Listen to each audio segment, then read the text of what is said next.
separated your deep ball from everybody else? My deep ball, it has a little secret sauce to it, man. Never get too high, never get too low, but just keep moving. The whole story is Carlos never beat me in any kind of sports in high school. Welcome to the Orange is the New Black podcast. I'm your host, Ace Boogie, joined by my co-host, Zim. Zim, say what's up.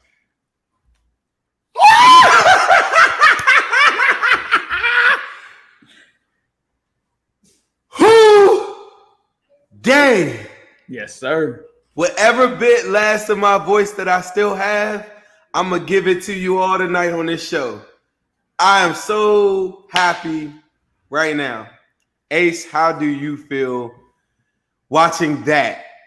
I mean, I'm just going to keep it real. I mean, we both were on cloud nine. I think after watching that, this team feels different. The feeling is different.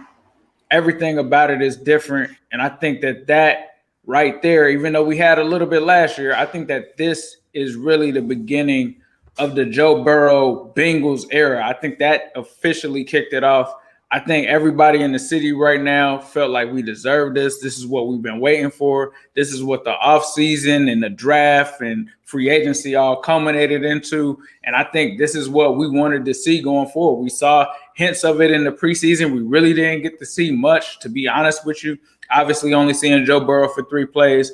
But this is what we thought could potentially happen with adding a Jamar Chase, improving the defensive line, improving the offensive line, improving the play calling season to season, getting Jim Turner out, bringing Frank Pollock in, getting Marion Hobby in. These were things that we kind of saw that if they go right, this team can be completely different and will not be reminiscent of the 4-win team that they were last season. And I think that this game just shows with a good barometer where exactly this Bengals team can go. I mean, if you look at, if you look at what we did last year, when we were pretty much in the same type of position, except the Chargers had the ball coming towards us, and it was just like, make this stop. And I always felt in my heart of hearts that if we had won that game, it just changes so much. AJ Green wins the game-winning touchdown, and then you check that momentum and move with it forward. Winning this football game today is going to carry throughout the whole entire season.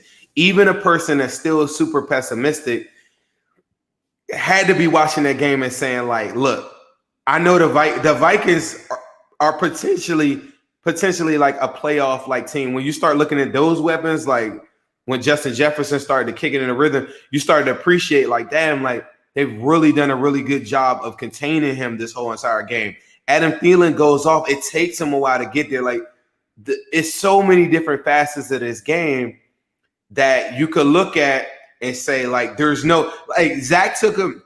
The big thing that's going to happen is people are going to talk about Zach taking that 4th down chance, right? I hate to say woulda, coulda, shoulda, but at 21-7, stranglehold on the game. If they just punt the ball at that period right there, I don't think the Vikings even score like 10, 14 points the way that the defense was rolling. But it's just such an uphill battle, and he's going to have to take chances like that. When he takes chances like that, the play calling is going to be really important. I just thought that was super huge, and to me, like, dominating. Like, once they started kicking in the gear, my point is, like, once they started kicking in again, it's like they dominate. They're marginally better than the Vikings. Right. Like, marginally. Like, there's so much to be said about, like, the look at an undisciplined team with all the penalties, all the false starts. For them to come out there, Trey Hopkins coming fresh off a torn ACL, just getting the ball to Joe and snapping it correctly, and you look at it, you go all the way through 3 quarters, 1 penalty, 5 yards. Like, just that aspect of the game. It's very easy for people to pile on what didn't go right, but just look at that. Like, that's a good football team, and you won't lose a lot of football games just doing that or fumbling how Dalvin Cook did at the end of that game. Like, those are things in Bengals past that have come back to hit us to knock us out. I think they learned from a lot of stuff that they didn't do well today. It wasn't that much. Like, that game changed and swung on that 21-7, and you give them, like, that's a tough thing to come out of. Now the momentum has shifted. If you never given that mode, I think that's a complete blowout. And that is not a scrub football team. That's not a scrub football team. I think for me, I'm going to go against, the majority of everyone that was like, why would you go for it in that position? You play to win the game. You got to be aggressive. Like, if you're playing a team and you really want to take the complete life out of them, and think about what was happening during that time, right? Joe Burrow throwing 50-yard bombs to Chase, them coming out of the third quarter and immediately going down and scoring. If you continue to do that, I feel like I would have been as confident as Zach Taylor was, given that time of how the offense was moving and picking up first downs. So I can understand why he did that and took that risk. And also the way that the defense was playing at the same time. Is it a risk? Of course it is. But isn't that why you got rid of Marvin Lewis? Didn't you want somebody that was going to come in and take risks and do things differently in order to win the game? Now, obviously, he trusted his offense. He trusted Joe Burrow and Joe Mixon. He trusted his defense. He trusted his defense to kind of go ahead and convert, and he trusted the defense as well. I mean, could it have been a crucial point in the game that could have turned it around? Obviously, it could have been. But who's to say after they punt the ball back to the Minnesota Vikings that Dalvin Cook doesn't go off for a 50-yard touchdown or anything like that? So, yes, I get why people were upset about the call. But at the end of the day, you play to win the game. When Andy Reid did the same thing against the Cleveland Browns with Chad Henne as his quarterback, and he ends up converting, then everybody lifts these guys up and say that, they're some of the smartest guys on the field. But when it goes wrong, you obviously get the criticism for it. But for me personally, I understand it because it's a mindset and it sends a message to the other team and to your own team that they can't stop us. We're going to get this first down. And it didn't work out, but look how the defense held up. Even though they end up getting the touchdown, they had to work for it. And that was from the 30-yard line.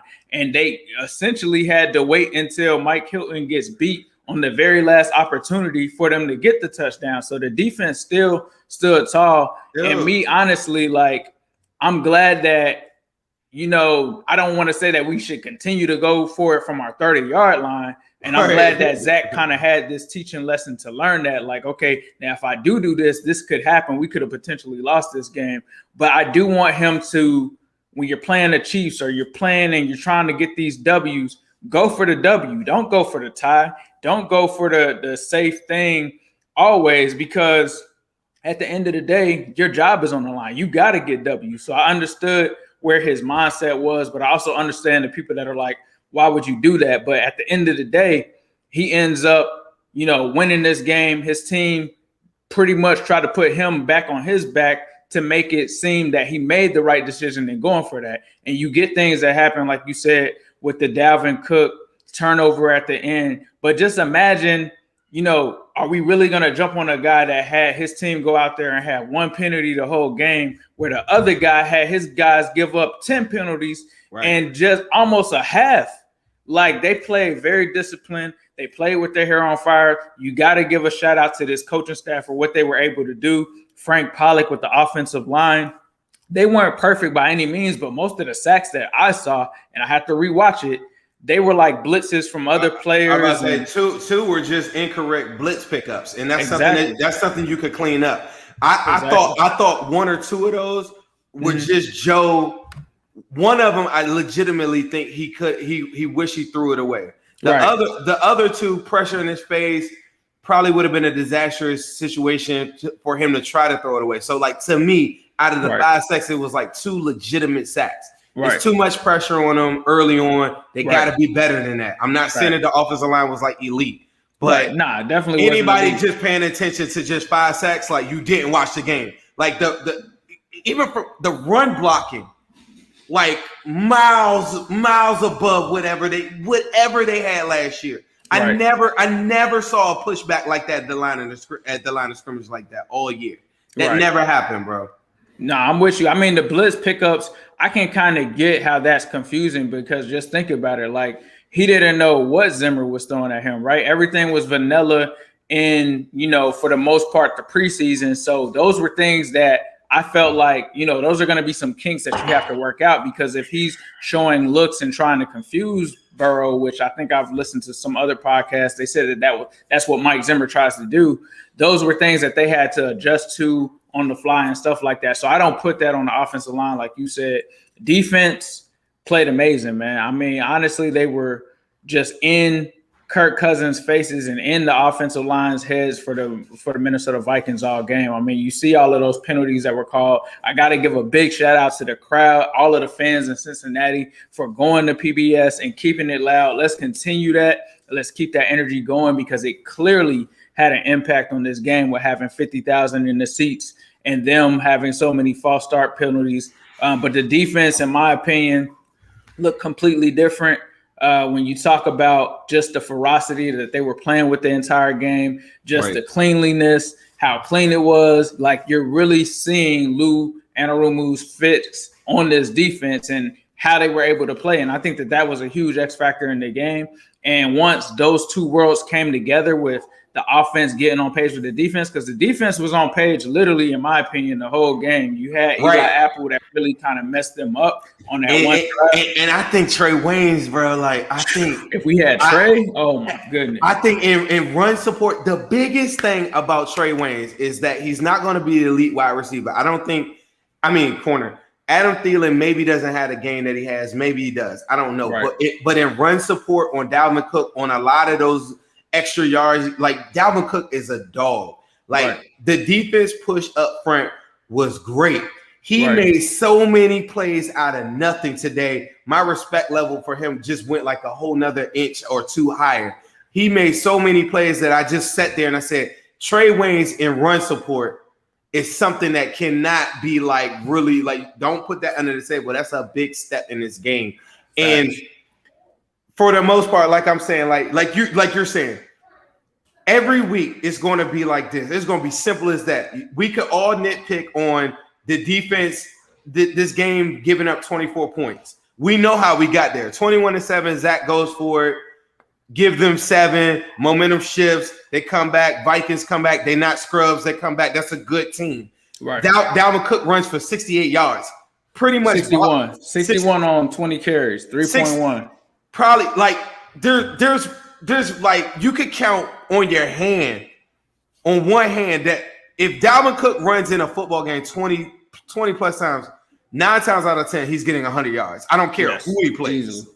Like that, like that's just football guaranteed. I'm gonna simplify everything. We can nitpick all we want because I see comments like the defense hold anybody under 21 points on a weekly basis. I'm very rarely going to be attacking or telling you about the defense because I expect the offense to score a lot of points. That's just me. That's just my philosophy on how I feel like this should go. Mm-hmm. The biggest points in the game, especially the beginning of the game, and then you get into those big drives where it looked like, I mean, there was a drive on a third down when they actually did get to our side of the field. Defense comes up with another stop. The major stops in the game are going to be crucial for us, and the playmakers are there. Like Jesse Bates, like make no mistake about this. Nobody remembers the guy that stripped the ball from from Jeremy Hill fumbling the football in 2015. But you'll probably remember on our side, Jesse Bates strips the ball today.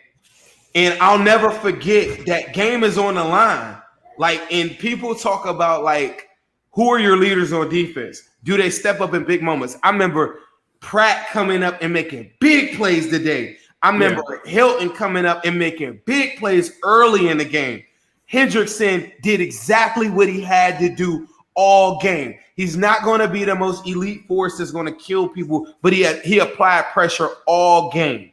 When Jesse Bates' time was to go win it and quarterback his team into a victory, he stripped that ball and he made the play that happened, and that's what good defenses do. The Kansas City Chiefs, the Buffalo Bills, and all these teams that scored, all the Final Four teams that were in the AFC and the NFC, Green Bay Packers, Buccaneers, Bills, and who's the other team in Kansas City? Those 4 teams scored 28 points a game. None of those defenses are elite. Tampa Bay being a lot higher than the rest of them. But when it matters the most, their big players make big plays at big time. You can sit there all you want and try to be like, well, they gave up points here and they gave up like Zach put them in a bad position and that's on Zach to execute on that. I didn't like the play call on that 4th and 2, but it is what it is.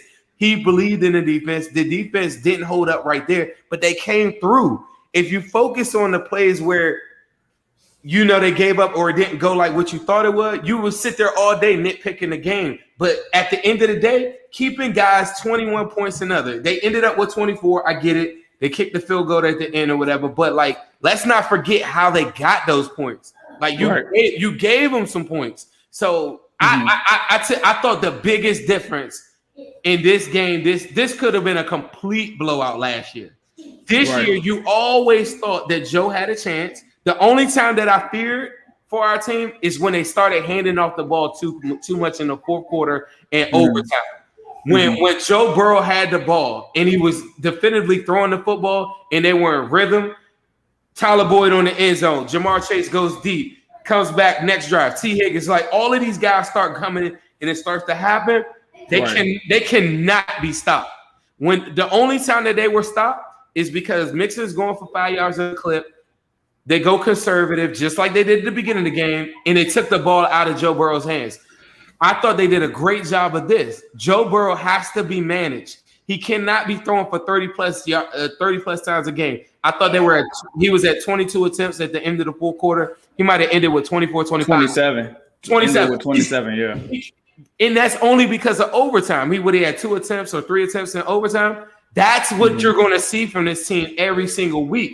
And when the plays are there to be made where Tyler Boyd or Jamar Chases have to be made, somebody like this dude is saying, oh, no, we got a gift. No, you're being super negative. Like, that wasn't no gift. That was not a gift. That was not no gift. That wasn't. We outplayed. Yeah. Don't make me turn up in here. Don't make me turn up. That wasn't a gift. So that wasn't no gift. We turned out and we dominated them. What are you talking about? We outplayed them. We were more disciplined than them, and we dominated the football game. Towards the end of the game, the play caller was not where it's supposed to be, but ain't nobody handing us nothing. We went and got that. That's who they.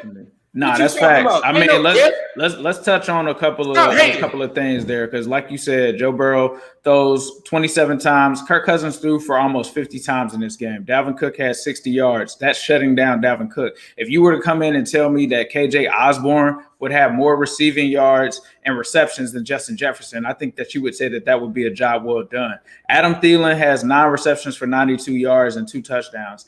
That is okay, but it's not like he had 140 or 150. It's not like he really broke this game open.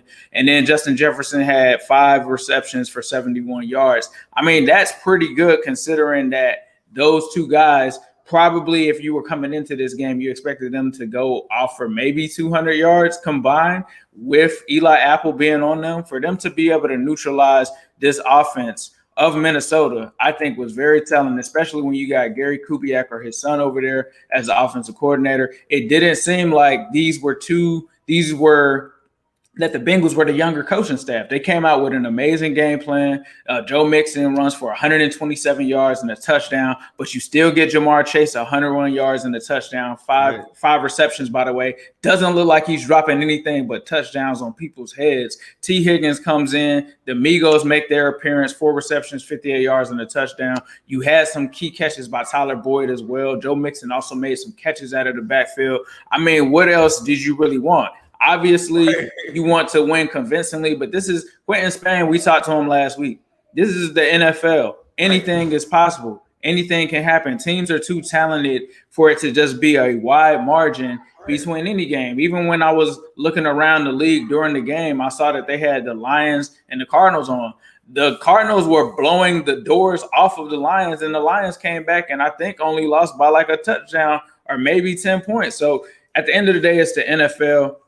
I think this is a great win. I don't think, like, this is my thing too. The Bengals were a underdog coming into this game at home. So what are you talking about a gift? Like, the Bengals came out and played. They did their thing. Cheeto, I had to give him credit too. Like, Cheeto balled out, bro. Bro, like, it's people saying like, oh yeah, we got lucky and stuff. Like, no, they got lucky that they were even in overtime with us. Like, are you serious?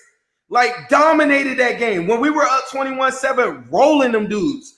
Right. Fact. The coach makes a questionable decision. People can debate that all they want. I'm with you. I think it's super unorthodox. Nobody's gonna even know about this by week 5. Are you even gonna remember that Zach Taylor went for it The in the people, third. the A people, W, a win is a win. the people A win is that a the win. people that want to do it and that have an agenda for Zach to not be good. Like I don't think Zach is anything, right? I don't think he's whatever. I think Joe Burrow, as he proved when we're going to get to the audible, Joe Burrow is going to give you the like. This is how the great like anybody that's in here that's a Bengal fan and you're watching this game and you're looking at this like you think Mike McCarthy did something for Aaron Rodgers. Like this is how they win games. This is how Tom Brady won that game on Thursday night.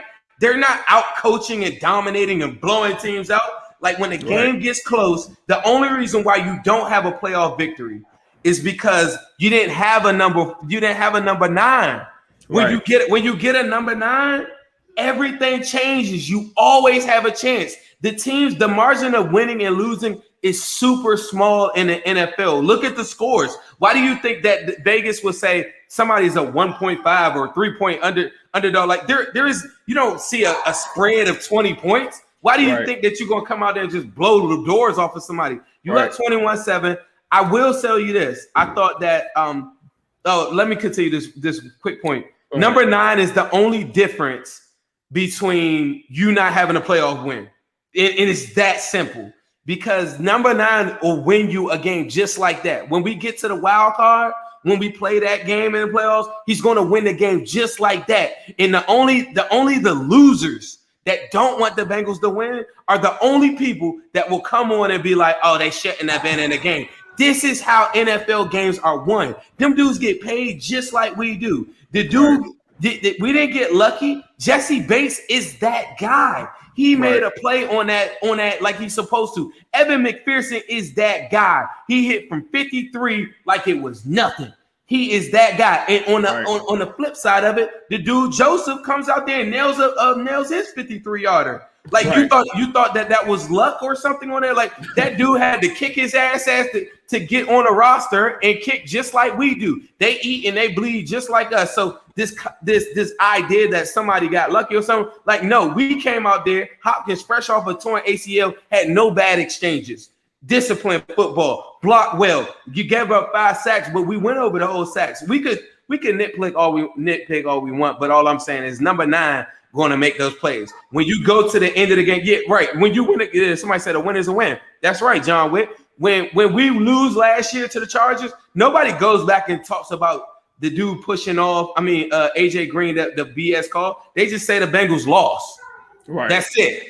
They don't say any of that. None of them wins where we were within, 3 points or 7. Nobody from outside of Cincinnati is sitting there being like, "Oh, the Bengals were in and they could have won this game." But this is what I'm gonna bring it back to. You think we won 4?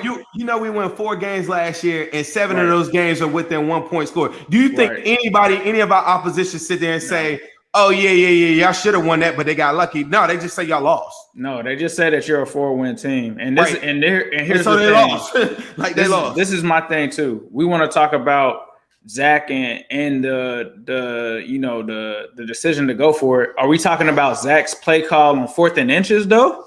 Can we talk about what an amazing call that was from Zach Taylor to call a play action pass that nobody saw coming to have CJ Uzomah wide open and pick up the first down that won the game? No, because you want to talk about something that he did at the beginning of the 3rd quarter. But if Marvin Lewis would have been there and ran it up the middle and we would have got punched and stopped, then what would you have said? Are you going to give Zach credit then? So my thing is this. If you're going to criticize him, then give him his credit for calling that play on 4th and inches. Because who called the play? Zach Taylor. Who had that play design? Zach Taylor. Zach Taylor, in a sense, with Joe Burrow, combined to win a game that you needed to win. And there's going to be games like that where when you go into overtime, you don't want to end with a tie like you did in Philly last year. So you do what you can to win the game. And that's what Joe Burrow, Zach Taylor, and the Bengals did today. And so for me, a win is a win. Yeah, you can talk about this and that. Like nobody gave you a chance before the kickoff of this game for the Bengals to win. Nobody did. Like the Chiefs, I don't know what the score is on the Browns. Say they come back because Pat Mahomes gonna come back today. Do you think that anybody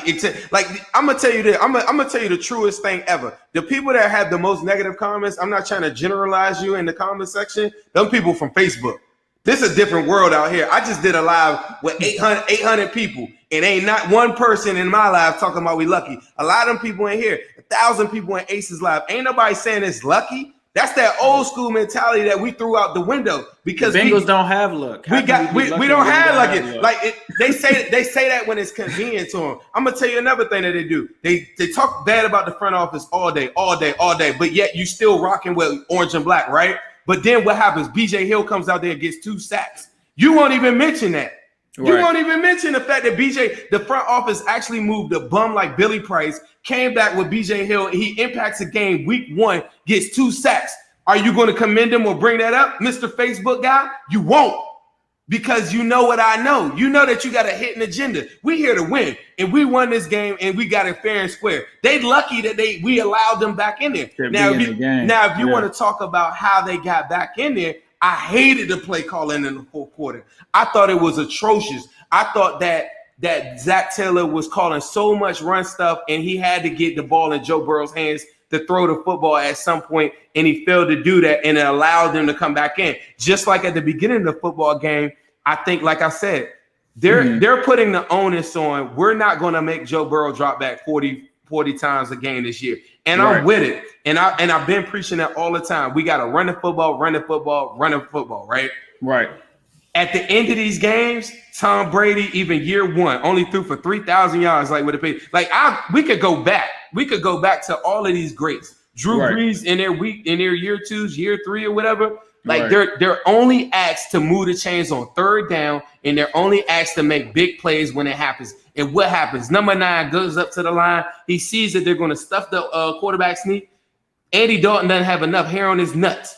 The same dude that's talking about nitpicking, that's a Dalton lover probably. But he would have never audibled out of that, because the big time players make those plays when it matters the most. And that's how you do it. And here's the thing. That's how you do it. Here's the thing. When you watch ESPN tomorrow, you know what you're not going to hear? Oh, Zach Taylor went for it on 3rd down in the 3rd. You know what they're showing right now on as I'm watching in the background on NFL Sunday Ticket? Do you know what highlight that they showed for the Bengals and the Vikings? They're showing the play call that we're talking about now, with Burrow making the play to Uzomah and Evan McPherson coming out for the field goal. Nobody is going to care what Zach did unless if we would have lost, then they would have talked about it. That's what they do in major media sports. When it doesn't pan out, then they talk about it. Look at Mr. Facebook guy. That one mistake almost cost us the game, but it didn't. It didn't. And you got to go home and say you won. Are you mad that you barely won?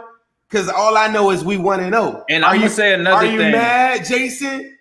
I'm going to say another thing about who are you with? Because I was thrown off too by the run calls. But when you put it into perspective, Joe Burrow, the guy falls on his leg. He comes up limping. Everybody in Cincinnati is holding their breath. What do you think Zach Taylor is thinking? His job is on the line. If Joe Burrow is not 100% and his job is on the line, or if he lets him pass more times and he ends up messing up his knee, that is his job. So to be honest with you, at first I was wondering, I'm like, okay, is Joe good? Like, why are they not throwing the ball and this and that? But I think part of that is you just had a 300-pound man on his leg. He had to jump on the bike and make sure he kept it warm. They probably didn't want anything to swell up. Obviously, we'll have to see what it is. I don't know if it was an ankle or what it was, but I think that they were just being cautious, because at the end of the day, we all know if this goes to Brandon Allen, the season is over. I'm just going to be honest with you. Like, me and Zim,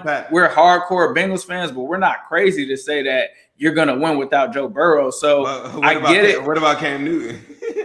You going to pick up Cam? It depends on what would happen. If Joe Burrow does get hurt, I think they would have to entertain that just to try to stay competitive. But as of now, you got to protect number 9. And sometimes it's protecting him from himself and doing things like that. Now, that was pretty risky because you're doing that in overtime with the game on the line, but it worked out. And, hopefully Joe is okay. And he tried to do what was best to keep Joe safe, because Joe was the franchise. Right. I mean, I said that all off season.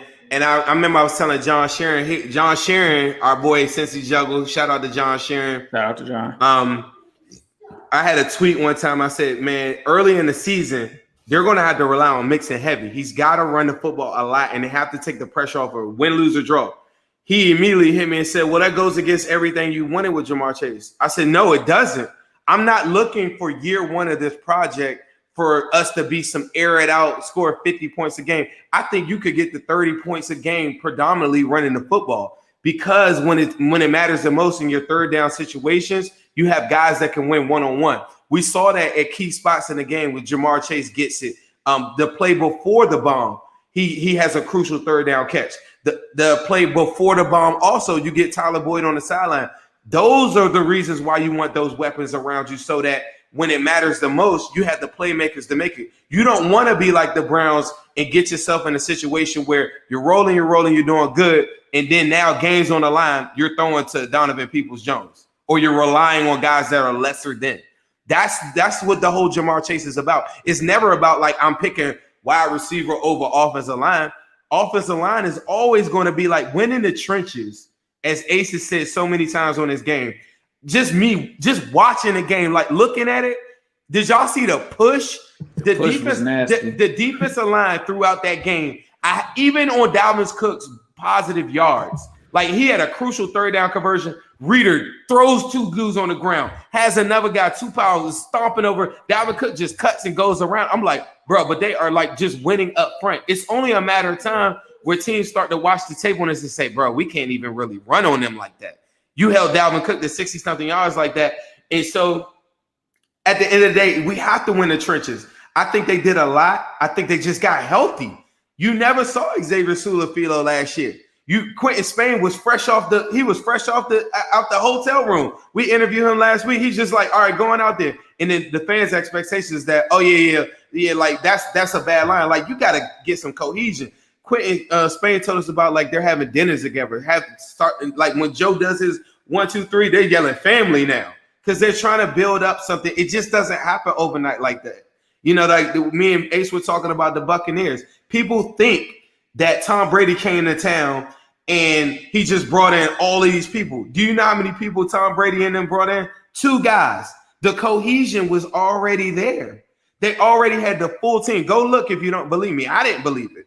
2 guys that they brought in. They're trying to get the cohesion together, get the health together.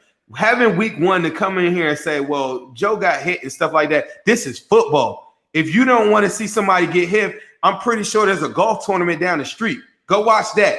This is a whole lot of orange out here this year. It's going to be hits. Joe Burrow might fall on the ground. I was scared.